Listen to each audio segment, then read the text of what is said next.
back in 2008, going back into the data, because what was happening around me didn't make any sense, right? Because prices were going to come down and people were talking about a crash happening and things were scary. So I had to take all the data from the last 30 years and calm my nerves, right? And make me feel like everything was going to be okay, because from the sounds of it, it wasn't. What was interesting for me this week as these numbers rolled out is watching the various professionals trying to explain them, right?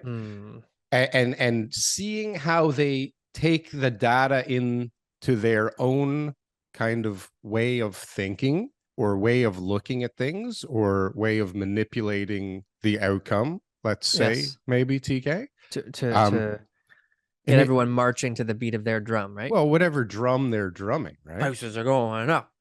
Prices are going up.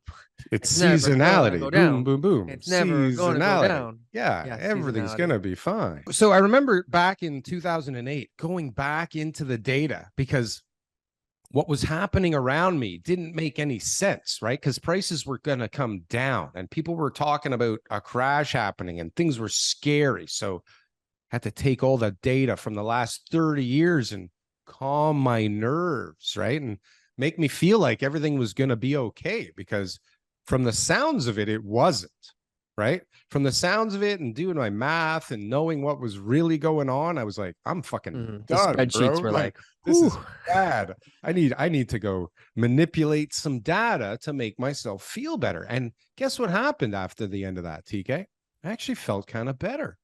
And so I see all these people putting the data together in a way that it just shows, like, you know, the last few years, they don't matter and everything's seasonal. And it's like these stories just kind of shift around from month to month. Are you frozen? No. Oh, okay, good. Are you thinking? Do I'm I just have listening, you actually? No. Oh, okay. So, yeah, let me know but then when you're done. Add to it this new insight that I have, right? Because my daughter is an admin at a busy brokerage now. And so I get I get the tea at the end of the day from my daughter, right? I get the stories of what's going on and what's happening in the inner workings, right? Joe doesn't have any listings. Joe has no listings. I don't know. He's at the office every day, but he has no listings. What's going on? But what's interesting is when I hear about the entry of data in the background, in the brokerages and the fights that they have to have with other team admins and the struggle to get the paperwork when they need the paperwork, I can only imagine how accurate the data must be, because I know from my experience in business that that can't be the only admin department that has that kind of issue. Everyone, yeah. Right. And they're all like just probably a bloody disaster in the background. I am at a very high level compared to other realtors that have been in my offices over the years as far as paperwork goes. And I'm brutal.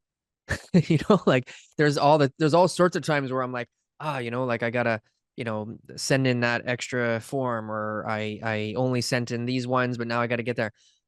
And I'm being a little bit maybe humble, I guess, because I think I'm pretty good. Because the girls always tell me that, right, at the office and stuff like that. And when I hear about other people's situation, damn sure. I'm like, how are you, like, even in this business here? You can't even like submit your paperwork properly and all that kind of stuff.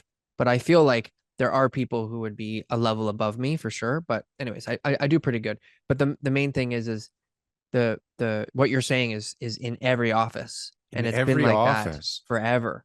And so we extrapolate data that for sure can't be accurate on so many levels, and then we like base it on whoever, you know, like has manipulated in the way that resonates with us, right? So like if we want stuff to go up, then, you know, we like the guys who are saying that, right? And so like this is crazy, I think, because so I'll give you my take on this. Thank you for putting this topic up, because I was kind of thinking about it too. My newsletter, right, is not a bullish newsletter. No, it wasn't. No, it wasn't bearish either, though. But it hasn't been bullish ever, and there's a reason for that, right? Is because I predominantly sell listings. That is the business that I'm in. My list to last, baby. My business is I'm selling properties. I'm dealing with the seller. I'm selling land, buildings, properties, whatever it is. And so I'm dealing with people where if I were to go around pumping the market, which, you know, sometimes I do, because the feeling that I have is that, you know what, I really do believe that this city still has more room to go over the last 15 years. There's been many moments like that. But if I continue to go around saying that all the time, then none of my clients would ever want to sell. They would say, well, geez, now's not a good time to sell, I guess, if it's going to go up next year.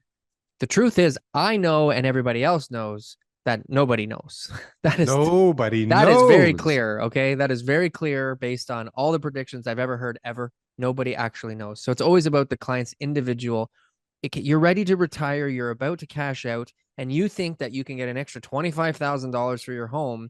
What if all these things did happen and you waited next year and found out that you're selling for $100,000 less, you know, because you didn't take the necessary precautions? Like, how would that $100,000 affect your retirement? So what's worse though? Like not losing the 100 or not getting the 100? Getting the 25 right now or whatever, you know, it's like, right? Which one's worse? But again, that's been my sort of take on it, is because, you know, I'm in that position. That's the position I'm in, is I've got to make sure that I'm not constantly going around. I'll give you an example. Yeah. There are people I meet with once a month who come to us and have got a listing that has expired or been terminated because they were listed from in 2022. And the agent, okay, whether they listed last year, took it off, or they've been on the market the whole time, they had an opportunity to sell when interest rates were 2-3%, way lower than they are now, depending on what month it was. Okay. But because their agent was going, well, you know, immigration, and well, you know, they're not making any houses anymore. To the moon, baby. And, well, you know, the lake is blocking up all this valuable land that we have to build. Greenbelt. I can imagine if that was it. Greenbelt. They're never going to unlock that at one point. That seller has lost sometimes hundreds of thousands of dollars because the opportunity for them to sell was when they first listed. And there wasn't somebody in their corner saying, look, I understand you want more money, but right now, here are all the changes. Here are all the things that could happen. What if you end up making the wrong decision today and you lose even more money than you thought you would? And some of them are affected like drastically. Like, comment, and subscribe if you got anything from one of these clips. And if you want to see some more, press something on the screen here. Boom. That was good. That was good. I like that. That was good.